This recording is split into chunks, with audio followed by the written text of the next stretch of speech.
Hi friends, welcome to my YouTube channel. ఈరోజు వీడియోలో చివరి తేదీ ఎప్పుడు అని చాలామందికి ఒక డౌట్ ఉంది. చివరి తేదీ అండ్ అదేవిధంగా ఎగ్జామ్ ప్యాటర్న్, మనకున్నటువంటి పోస్టులన్నిటికీ ఒకే ఎగ్జామ్ ఉంటుందా, వేరు వేరు ఎగ్జామ్స్ ఉంటాయా, స్కిల్ టెస్ట్ ఎవరికి కండక్ట్ చేస్తారు, and computer based aptitude test అని ఉంటుంది. సో ఈ టెస్ట్ మనకు మెరిట్ లిస్ట్ యాడ్ అవుతుందా, దీన్ని ఎవరికి కండక్ట్ చేస్తారు అని ప్రతి విషయాన్ని కూడా క్షుణ్ణంగా పరిశీలిద్దాం. అదేవిధంగా టికెట్ కలెక్టర్ ఉద్యోగాలు ఇంకా నోటిఫికేషన్ వస్తుందని చాలామంది భ్రమపడుతున్నారు. కాబట్టి వాళ్ళ కోసమే ఈ వీడియో స్పెషల్గా చేస్తున్నాను. ఇందులోనే టికెట్ కలెక్టర్ ఉద్యోగాలు ఉన్నాయండి, అందుకని ఈ వీడియో చేస్తున్నాను.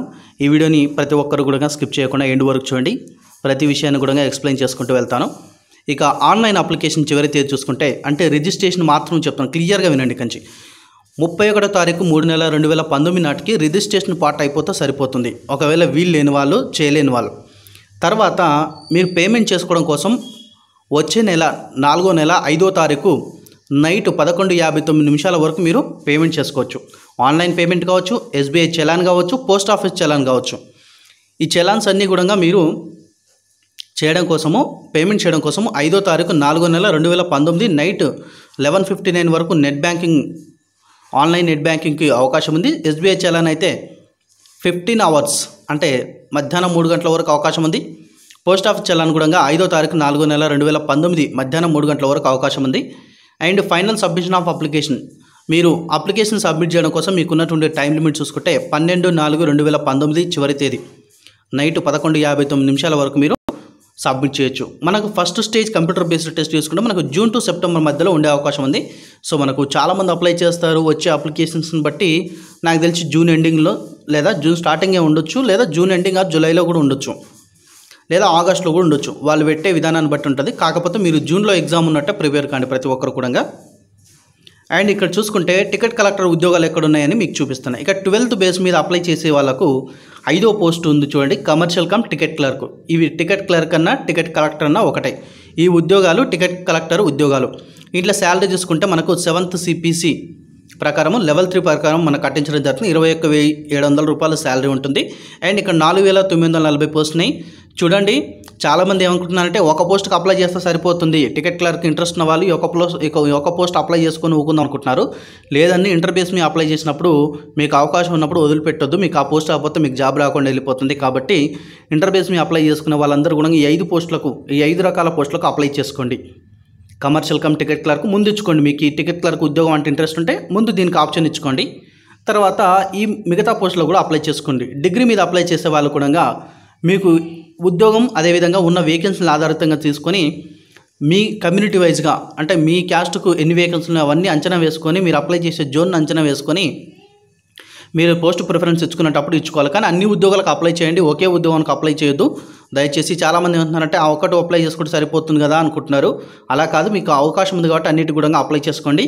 ఇక డిగ్రీ బేస్ మీద ఉన్నటువంటి ఉద్యోగాల్లో మనకు చూసుకుంటే ఇక్కడ మూడో సీరియల్ నెంబర్ 3లో ఉంచండి, senior commercial come ticket clerk. ఈ ఉద్యోగాలు కూడా టికెట్ కలెక్టర్ ఉద్యోగాలే. లెవెల్ 5 ప్రకారం ఇక్కడ పే చేయడం జరుగుతుంది. శాలరీ అనేది 29,200 రూపాయలు అనేది పే చేయడం జరుగుతుంది. ఇక్కడ 5,638 వేకెన్సీలు ఉన్నాయి ఈ కేటగిరీలో. ఓకేనా? సో ఇక్కడ మీకు టికెట్ కలెక్టర్ ఉద్యోగాలకు సంబంధించిన వివరణ అయితే అయిపోయింది. సో ఒక టికెట్ కలెక్టర్ ఉద్యోగాలు ఎక్కడున్నాయని మీకు తెలిసిపోయింది. సో నేను ఇప్పుడు ఏం చేస్తానంటే మీకు సిలబస్ చెప్పే ముందు ఎగ్జామ్ ప్యాటర్న్ చెప్తాను. చాలామందికి ఉన్న డౌట్ ఏంటంటే ఎగ్జామ్ ప్యాటర్న్ ఏ విధంగా కండక్ట్ చేస్తారు చెప్తే మీకు సిలబస్ చెప్తే ఒక అవగాహన వస్తుంది. ఫస్ట్ ఎగ్జామ్ ప్యాటర్న్ ఏ విధంగా చూపిస్తానో ఆ తర్వాత సిలబస్. చూడండి ఫ్రెండ్స్, మనకు ఎగ్జామ్ ప్యాటర్న్ ఇప్పుడు చెప్తున్నాను. CBT 1 అండ్ CBT 2, అదేవిధంగా స్కిల్ టెస్ట్ రిక్వైర్మెంట్. ఎవరికైతే స్కిల్ టెస్ట్ ఉంటుందో వాళ్ళకు స్కిల్ టెస్ట్ అనేది కండక్ట్ చేయడం జరుగుతుంది. ఇక్కడ జూనియర్ క్లర్క్ కమ్ టైపిస్ట్ నుంచి మనకు కమర్షియల్ కమ్ టికెట్ క్లర్క్ వరకు మనకు ఇంటర్బేస్ మీద ఉన్నటువంటి ఉద్యోగాలు లెవెల్ 2, లెవెల్ 3 ప్రకారం వీళ్ళకి శాలరీస్ ఉంటాయి. ఇక్కడ ఫస్ట్ CBT ఎగ్జామ్ అనేది ఇంటర్ బేస్ వాళ్ళకు, డిగ్రీ బేస్ వాళ్ళకు అందరికి కూడా ఒకటే పేపర్ అనేది ఈక్వల్గా ఉంటుంది. అందరికి ఒకటే పేపర్ ఇచ్చేస్తారు, ఆ పేపరే మీరు రాయాల్సి ఉంటుంది. కామన్ ఉంటుంది అందరికి కూడా. ఓకేనా? తర్వాత CBT 2కి వచ్చేసరికి మనకి ఇక్కడ లెవెల్ 2 ప్రకారం ఎవరైతే పే స్కేల్ ఇస్తున్నారో, ఎన్ని ఉద్యోగాలకైతే పే స్కేల్ లెవెల్ 2 ప్రకారం ఇస్తున్నారో, అంటే ఇక్కడ junior clerk cum typist, accounts clerk cum typist, junior time keeper, trains clerk, ఈ 4 ఉద్యోగాలకు కూడా CBT 2 అనేది ఈక్వల్గా ఉంటుంది పేపర్ అనేది. ఓకేనా? తర్వాత మనకు లెవెల్ 3 ప్రకారము పే చేస్తున్నారు కమర్షియల్ కమ్ టికెట్ క్లర్క్, వీళ్ళకు సపరేట్ పేపర్ రావడం జరుగుతుంది. సిలబస్ చెప్పేటప్పుడు మీకు చెప్తున్నాను, సిలబస్ అంతా అందరికి ఈక్వల్గా ఉంటుంది. సిలబస్ అనేది CBT1 CBT2, కాకపోతే స్టాండర్డ్స్ వేరే ఉంటాయండి. పేపర్ స్టాండర్డ్స్ అనేది వేరే ఉంటాయి. వీళ్ళకి ఇచ్చే పేపర్ వేరే విధంగా ఉంటుంది. ఇక్కడ ట్రాఫిక్ అసిస్టెంట్ లెవెల్ 4 ప్రకారం పే చేయడం జరుగుతుంది. వీళ్ళకు సపరేట్ పేపర్ అనేది ఇవ్వడం జరుగుతుంది. CBT2 అనేది సపరేట్గా ఉంటుంది. తర్వాత లెవెల్ 5 పే చేస్తున్నారు అన్ని పోస్టులకు. ఇక్కడ చూడండి 7వ పోస్ట్ నుంచి 11వ పోస్ట్ వరకు లెవెల్ 5 ప్రకారం పే చేస్తున్నారు పే స్కేల్ అనేది. వీళ్ళందరికీ కూడా కామన్గా ఉంటుంది పేపర్ అనేది. Goods guard, senior commercial come ticket clerk, senior clerk cum typist, junior account assistant cum typist, senior time keeper, వీళ్ళందరికీ కూడా ఒకే విధంగా ఉంటుంది. అండ్ ఇక్కడ కమర్షియల్ అప్రెంటిస్ లెవెల్ 6 ప్రకారము, స్టేషన్ మాస్టర్ లెవెల్ 6 ప్రకారము మనకు పే చేయడం జరుగుతుంది. కాబట్టి వీళ్ళకు కూడా ఒక పేపర్ ఉంటుంది. మీకు అందరికి ఒక డౌట్ రావచ్చు, మమ్మల్ని అన్ని జాబ్లకు అప్లై చేసుకోమంటున్నారు, మరి ఇన్ని పేపర్లు వస్తున్నాయి కదా CBT2లో, మరి ఎలా రాయాలంటే మనకు CBT1 అయిపోయిన తర్వాత మళ్ళీ స్పెషల్ పోస్ట్ ప్రిఫరెన్స్ అనేది వచ్చే అవకాశం ఉండొచ్చు. సో దాన్ని బట్టి మళ్ళీ ఇచ్చుకునే అవకాశం ఉంటుంది. మీరు ఏ పోస్టులకు అప్లై చేస్తున్నారు అనేది, సో దాన్ని బట్టి మీకు ఎగ్జామ్ ఉండే అవకాశం ఉంటుంది. సరేనా? మనకు దానికి సంబంధించిన వివరణ అనేది ఇంటిమేట్ చేయడం జరుగుతుంది. మనకి ఇప్పుడు ఎటువంటి వివరణ ఇవ్వలేదు. మీరు ఇప్పుడైతే అన్ని పోస్టులకు అప్లై చేసుకోండి. CBT1కి మాత్రం ప్రిపేర్ అవ్వండి. CBT2 ఏ విధంగా ఉంటుందనేది మనకు అప్పుడు అప్డేట్ వచ్చిన తర్వాత తప్పకుండా మన ఛానల్లో వీడియో పెట్టడం జరుగుతుంది. అండ్ ఇక్కడ చూసుకుంటే స్కిల్ టెస్ట్ ఎవరెవరికి ఉంటుందంటే మనకు 1, 2, 3 ఈ 3 రకాల పోస్టులకు స్కిల్ టెస్ట్ ఉంటుంది. టైపింగ్ స్కిల్ టెస్ట్ ఇది హిందీలో కానీ ఇంగ్లీష్లో కానీ టైప్ చేయాల్సి ఉంటుంది. స్కిల్ టెస్ట్ ఏ విధంగా కండక్ట్ చేస్తారని నేను తర్వాత చెప్తాను. ఇప్పుడు తర్వాత trains clerk, commercial come ticket clerk, వీళ్ళకి ఎటువంటి స్కిల్ టెస్ట్ లేదు. CBT1 CBT2 రెండు అయిపోతే వీళ్ళకు డైరెక్ట్ డాక్యుమెంట్ వెరిఫికేషన్ జాబ్ అన్నమాట. ఓకేనా? ట్రాఫిక్ అసిస్టెంట్ విభాగంలో చూసుకుంటే కంప్యూటర్ బేస్డ్ యాప్టిట్యూడ్ టెస్ట్ వీళ్ళకు కంప్యూటర్ బేస్డ్ యాప్టిట్యూడ్ టెస్ట్ ఉంటుంది. ఆ తర్వాత goods guard, senior commercial come ticket clerk వీళ్ళకు కూడా ఎటువంటి స్కిల్ టెస్ట్ అనేది లేదు. సీనియర్ క్లర్క్ కమ్ టైపిస్ట్ ఉద్యోగాలు and junior account assistant cum typist ఉద్యోగాలు, సీనియర్ టైమ్ కీపర్ వీళ్ళకు కూడా టైపింగ్ స్కిల్ టెస్ట్ ఉంటుంది. అండ్ కమర్షియల్ అప్రెంటిస్ కూడా ఎటువంటి స్కిల్ టెస్ట్ లేదు. అండ్ స్టేషన్ మాస్టర్కి అదేవిధంగా ట్రాఫిక్ అసిస్టెంట్ 6వ విభాగంలో ఉన్నటువంటి ఉద్యోగానికి మాత్రం కంప్యూటర్ బేస్డ్ యాప్టిట్యూడ్ టెస్ట్ అనేది కండక్ట్ చేయడం జరుగుతుంది. సో ఇక్కడ వీళ్ళకు ఏ విధంగా కండక్ట్ చేస్తారు అనేది ఇప్పుడు మీకు చూపిస్తాను. ఇప్పుడైతే మీకు ఒక క్లారిటీ వచ్చింది అనుకుంటున్నాను. CBT2కి వేరే పేపర్స్ ఉంటాయి. ఓకేనా? సో మరి అన్ని పోస్టులకు ఎగ్జామ్ పెడతారా అంటే అన్ని పోస్టులకు అప్లై చేసిన వాళ్ళకు ఒక లెవెల్ వైజ్గా ఎగ్జామ్ పెడతారా, లేకపోతే CBT2లో పోస్ట్ ప్రిఫరెన్స్ మళ్ళీ చేంజ్ చేసుకోవాలని అనేది మనకు CBT1 అయిపోయిన తర్వాత అప్డేట్ చేయడం జరుగుతుంది. అప్పుడు మనం చెప్పుకుందాం వీడియోలో. సో ఇప్పటివరకైతే అన్నిటికీ అప్లై చేసుకోండి. CBT1కు ప్రిపేర్ కండి. ఇప్పుడు typing skill test, computer based aptitude test ఏ విధంగా కండక్ట్ చేస్తారో మీకు చూపిస్తాను. ఇప్పుడు ఇక సిలబస్ విషయానికి వచ్చినంతే మనకు ఫస్ట్ స్టేజ్ కంప్యూటర్ బేస్డ్ టెస్ట్ని ముందు చూస్తున్నాం. తర్వాత second stage computer based test.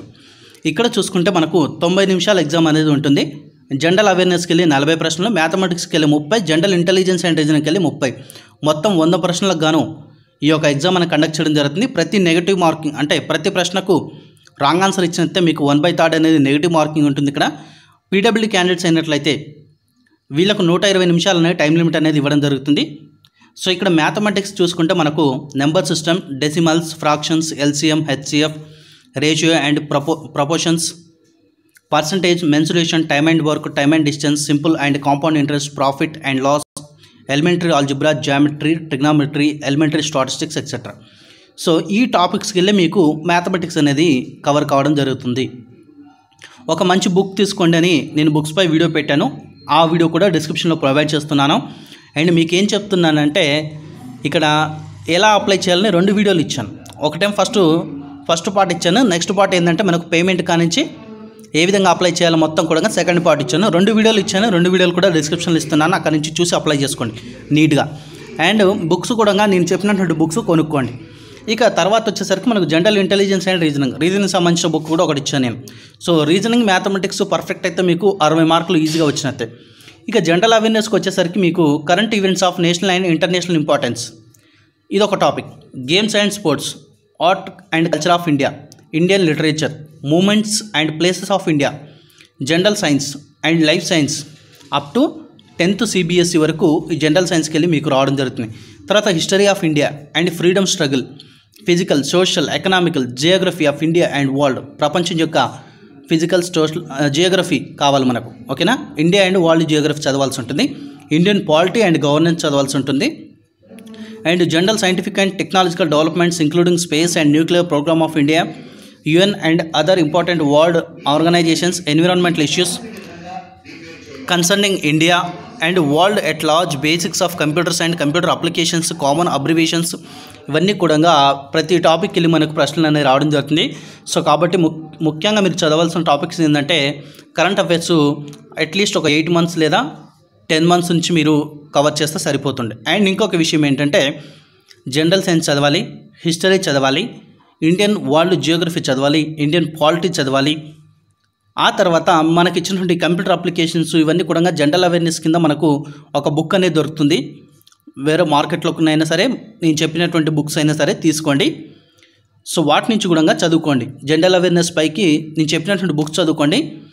And VGS book ఉంది. అండ్ తర్వాత ఇంకా కొన్ని బుక్స్ ఉన్నాయి మనకు జనరల్ అవేర్నెస్ కింద.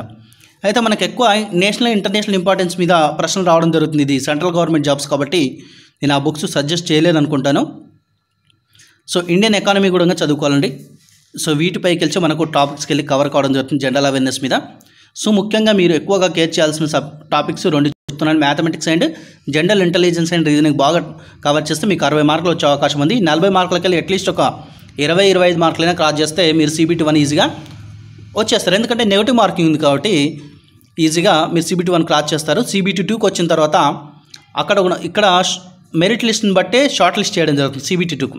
తర్వాత CBT2 అయిపోయిన తర్వాత కొందరికి స్కిల్ టెస్ట్ ఉంది, కొందరికి స్కిల్ టెస్ట్ లేదు అన్నట్టు. సో ఆ విధంగా ప్రాసెస్ ఉంటుంది. CBT2కు కూడా మీరు ఒకసారి చూడండి. ఇక్కడ కూడా మీకు ఎటువంటి చేంజ్ లేదు. ఒకటి గుర్తుంచుకోండి, CBT2లో కూడా సిలబస్ అనేది ఎక్కడ చేంజ్ చేయలేదు. స్టాండర్డ్స్ మారుస్తుండొచ్చు, మేబీ పేపర్ స్టాండర్డ్స్ అనేది మారుస్తుండొచ్చు, కానీ సిలబస్ అంతా సేమ్ అదే ఇచ్చారు.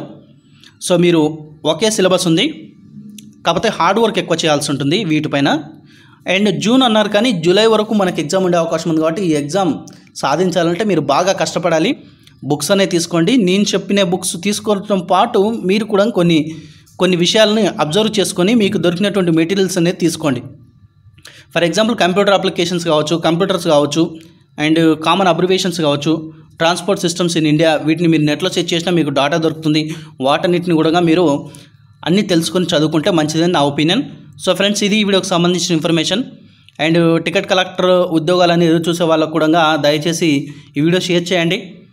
ఎందుకంటే వాళ్ళకి ఇంకా నోటిఫికేషన్లో ఇంకా రాలేదు, ఆ నోటిఫికేషన్ అని భ్రమలో ఉన్నారు. సో ఫ్రెండ్స్, మీకు ఈ వీడియో కనుక నచ్చితే లైక్. ఇక సిలబస్ విషయానికి వచ్చినంతే మనకు ఫస్ట్ స్టేజ్ కంప్యూటర్ బేస్డ్ టెస్ట్ని ముందు చూస్తుంది, తర్వాత second stage computer based test. ఇక్కడ చూసుకుంటే మనకు 90 నిమిషాల ఎగ్జామ్ అనేది ఉంటుంది. జనరల్ అవేర్నెస్కి వెళ్ళి 40 ప్రశ్నలు, మ్యాథమెటిక్స్కి వెళ్ళి 30, జనరల్ ఇంటెలిజెన్స్ అండ్ రీజనింగ్కి వెళ్ళి 30, మొత్తం 100 ప్రశ్నలకు గాను ఈ యొక్క ఎగ్జామ్ అనేది కండక్ట్ చేయడం జరుగుతుంది. ప్రతి నెగిటివ్ మార్కింగ్ అంటే ప్రతి ప్రశ్నకు రాంగ్ ఆన్సర్ ఇచ్చినట్టే మీకు 1/3 అనేది నెగిటివ్ మార్కింగ్ ఉంటుంది. ఇక్కడ PWD క్యాండిడేట్స్ అయినట్లయితే వీళ్ళకు 120 నిమిషాలు అనేది టైం లిమిట్ అనేది ఇవ్వడం జరుగుతుంది. సో ఇక్కడ మ్యాథమెటిక్స్ చూసుకుంటే మనకు number system, decimals, fractions, LCM, HCF, ratio and proportions, percentage, mensuration, time and work, time and distance, simple and compound interest, profit and loss, elementary algebra, geometry, trigonometry, elementary statistics etcetera. So ఈ టాపిక్స్కి వెళ్ళి మీకు mathematics అనేది cover కావడం జరుగుతుంది. ఒక మంచి book తీసుకోండి అని నేను బుక్స్పై వీడియో పెట్టాను, ఆ వీడియో కూడా డిస్క్రిప్షన్లో ప్రొవైడ్ చేస్తున్నాను. అండ్ మీకు ఏం చెప్తున్నానంటే ఇక్కడ ఎలా అప్లై చేయాలని 2 వీడియోలు ఇచ్చాను. ఒకటేం ఫస్ట్ పార్ట్ ఇచ్చాను, నెక్స్ట్ పార్ట్ ఏంటంటే మనకు పేమెంట్ కానించి ఏ విధంగా అప్లై చేయాలో మొత్తం కూడా సెకండ్ పార్ట్ ఇచ్చాను. 2 వీడియోలు ఇచ్చాను, 2 వీడియోలు కూడా డిస్క్రిప్షన్లో ఇస్తున్నాను, అక్కడ నుంచి చూసి అప్లై చేసుకోండి నీట్గా. అండ్ బుక్స్ కూడా నేను చెప్పినటువంటి బుక్స్ కొనుక్కోండి. ఇక తర్వాత వచ్చేసరికి మనకు జనరల్ ఇంటెలిజెన్స్ అండ్ రీజనింగ్ సంబంధించిన బుక్ కూడా ఒకటి ఇచ్చాను నేను. సో రీజనింగ్, మ్యాథమెటిక్స్ పర్ఫెక్ట్ అయితే మీకు 60 మార్కులు ఈజీగా వచ్చినట్టే. ఇక జనరల్ అవేర్నెస్కి వచ్చేసరికి మీకు current events of national and international importance, ఇది ఒక topic. Games and sports, art and culture of India, Indian literature, moments and places of India, general science and life science up to 10th CBSE వరకు ఈ general సైన్స్కి వెళ్ళి మీకు రావడం జరుగుతుంది. తర్వాత history of India and freedom struggle, physical, social, economical, geography of India and world, ప్రపంచం యొక్క ఫిజికల్, సోషల్, జియోగ్రఫీ కావాలి మనకు, ఓకేనా. ఇండియా అండ్ వరల్డ్ జియోగ్రఫీ చదవాల్సి ఉంటుంది. ఇండియన్ పాలిటీ అండ్ గవర్నెన్స్ చదవాల్సి ఉంటుంది. And general scientific and technological developments including space and nuclear programme of India, UN and other important world organizations, environmental issues concerning India and world at large, basics of computers and computer applications, common abbreviations, ఇవన్నీ కూడా ప్రతి topic వెళ్ళి మనకు ప్రశ్నలు అనేవి రావడం జరుగుతుంది. So కాబట్టి ముఖ్యంగా మీరు చదవాల్సిన టాపిక్స్ ఏంటంటే కరెంట్ అఫైర్స్ అట్లీస్ట్ ఒక 8 months లేదా 10 months నుంచి మీరు కవర్ చేస్తే సరిపోతుంది. అండ్ ఇంకొక విషయం ఏంటంటే జనరల్ సైన్స్ చదవాలి, హిస్టరీ చదవాలి, ఇండియన్ వరల్డ్ జియోగ్రఫీ చదవాలి, ఇండియన్ పాలిటీ చదవాలి. ఆ తర్వాత మనకి ఇచ్చినటువంటి కంప్యూటర్ అప్లికేషన్స్ ఇవన్నీ కూడా జనరల్ అవేర్నెస్ కింద మనకు ఒక బుక్ అనేది దొరుకుతుంది. వేరే మార్కెట్లోనైనా సరే నేను చెప్పినటువంటి బుక్స్ అయినా సరే తీసుకోండి. సో వాటి నుంచి కూడా చదువుకోండి. జనరల్ అవేర్నెస్ పైకి నేను చెప్పినటువంటి బుక్స్ చదువుకోండి. అండ్ విజిఎస్ బుక్ ఉంది. అండ్ తర్వాత ఇంకా కొన్ని బుక్స్ ఉన్నాయి మనకు జనరల్ అవేర్నెస్ కింద. అయితే మనకు ఎక్కువ నేషనల్ ఇంటర్నేషనల్ ఇంపార్టెన్స్ మీద ప్రశ్నలు రావడం జరుగుతుంది. ఇది సెంట్రల్ గవర్నమెంట్ జాబ్స్ కాబట్టి నేను ఆ బుక్స్ సజెస్ట్ చేయలేదు అనుకుంటాను. సో ఇండియన్ ఎకానమీ కూడా చదువుకోవాలండి. సో వీటిపైకి వెళ్ళి మనకు టాపిక్స్కి వెళ్ళి కవర్ కావడం జరుగుతుంది జనరల్ అవేర్నెస్ మీద. సో ముఖ్యంగా మీరు ఎక్కువగా కేర్ చేయాల్సిన టాపిక్స్ 2 చెప్తున్నాను. Mathematics and general intelligence and reasoning బాగా కవర్ చేస్తే మీకు 60 మార్కులు వచ్చే అవకాశం ఉంది. 40 మార్కులకి వెళ్ళి అట్లీస్ట్ ఒక 20-25 మార్కులైనా క్రాస్ చేస్తే మీరు CBT1 ఈజీగా వచ్చేస్తారు. ఎందుకంటే నెగిటివ్ మార్కింగ్ ఉంది కాబట్టి ఈజీగా మీరు CBT1 క్రాస్ చేస్తారు. CBT2కి వచ్చిన తర్వాత ఇక్కడ మెరిట్ లిస్ట్ని బట్టే షార్ట్ లిస్ట్ చేయడం జరుగుతుంది CBT2కు. తర్వాత CBT2 అయిపోయిన తర్వాత కొందరికి స్కిల్ టెస్ట్ ఉంది, కొందరికి స్కిల్ టెస్ట్ లేదు అన్నట్టు. సో ఆ విధంగా ప్రాసెస్ ఉంటుంది. CBT2కు కూడా మీరు ఒకసారి చూడండి. ఇక్కడ కూడా మీకు ఎటువంటి చేంజ్ లేదు. ఒకటి గుర్తుంచుకోండి, CBT2లో కూడా సిలబస్ అనేది ఎక్కడ చేంజ్ చేయలేదు. స్టాండర్డ్స్ మారుస్తుండొచ్చు, మేబీ పేపర్ స్టాండర్డ్స్ అనేది మారుస్తుండొచ్చు, కానీ సిలబస్ అంతా సేమ్ అదే ఇచ్చారు. సో మీరు ఒకే సిలబస్ ఉంది, కాకపోతే హార్డ్ వర్క్ ఎక్కువ చేయాల్సి ఉంటుంది వీటిపైన. అండ్ జూన్ అన్నారు కానీ జూలై వరకు మనకి ఎగ్జామ్ ఉండే అవకాశం ఉంది కాబట్టి ఈ ఎగ్జామ్ సాధించాలంటే మీరు బాగా కష్టపడాలి. బుక్స్ అనేవి తీసుకోండి. నేను చెప్పిన బుక్స్ తీసుకోవడం పాటు మీరు కూడా కొన్ని విషయాలని అబ్జర్వ్ చేసుకొని మీకు దొరికినటువంటి మెటీరియల్స్ అనేది తీసుకోండి. ఫర్ ఎగ్జాంపుల్ కంప్యూటర్ అప్లికేషన్స్ కావచ్చు, కంప్యూటర్స్ కావచ్చు, అండ్ కామన్ అబ్రివేషన్స్ కావచ్చు, ట్రాన్స్పోర్ట్ సిస్టమ్స్ ఇన్ ఇండియా, వీటిని మీరు నెట్లో సెర్చ్ చేసినా మీకు డాటా దొరుకుతుంది. వాటన్నిటిని కూడా మీరు అన్నీ తెలుసుకొని చదువుకుంటే మంచిదని నా ఒపీనియన్. సో ఫ్రెండ్స్, ఇది ఈ వీడియోకి సంబంధించిన ఇన్ఫర్మేషన్. అండ్ టికెట్ కలెక్టర్ ఉద్యోగాలని ఎదురు చూసే వాళ్ళకు కూడా దయచేసి ఈ వీడియో షేర్ చేయండి. ఎందుకంటే వాళ్ళకి ఇంకా నోటిఫికేషన్లో ఇంకా రాలేదు, ఆ నోటిఫికేషన్ అని భ్రమలో ఉన్నారు. సో ఫ్రెండ్స్, మీకు ఈ వీడియో కనుక నచ్చితే లైక్ చేయండి, తప్పకుండా వీడియోని షేర్ చేయండి. Thanks for watching.